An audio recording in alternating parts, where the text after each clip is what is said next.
সমস্ত গাইডলাইন মেনে কাজ করার পরেও অনেক কষ্টে তৈরি করা আপনার ফেসবুক প্রোফাইল মুহূর্তের মধ্যে ব্যান্ড হয়ে যেতেও পারে, বা আপনার প্রোফাইলে রেস্ট্রিকশনও লাগতে পারে। এটা হতে পারে অন্য কোনো মানুষের ভুল কাজের জন্য। তাই কিছু সেটিংস আমাদের অবশ্যই চেঞ্জ করে দেখা উচিত ফেসবুকে। সেটিংস চেঞ্জ করার জন্য প্রথমে হোম পেজের ওপরের ডান দিকে 3 ডটে ক্লিক করে সেখান থেকে নিচের দিকে এসে সেটিংস অ্যান্ড প্রাইভেসিতে যেতে হবে।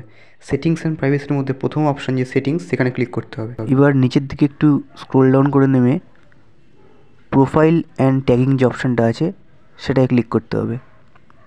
প্রথম option who can post on your profile, এখানে অনলি মি করতে হবে, কারণ আমাদের প্রোফাইলে আমরা ছাড়া অন্য কেউ যেন পোস্ট করতে না পারে।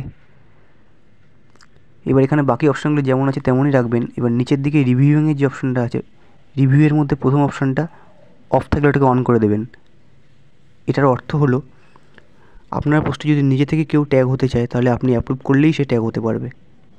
আর সর্বশেষ যে গুরুত্বপূর্ণ অপশানটা হলো, কেউ আপনাকে তার নিজের পোস্টে ট্যাগ করলে সেই পোস্ট আপনার টাইমলাইনে আসার আগে আপনি একবার রিভিউ করে নিতে পারবেন যদি এই অপশানটা অন থাকে।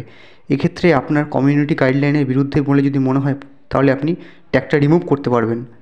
এই কয়েকটা সেটিংস আজই চেঞ্জ করে নিন, বিশেষ করে লাস্ট সেটিংসটা। তাহলে আমাদের ফেসবুক প্রোফাইল অবশ্যই সেফ আর সিকিউর থাকবে।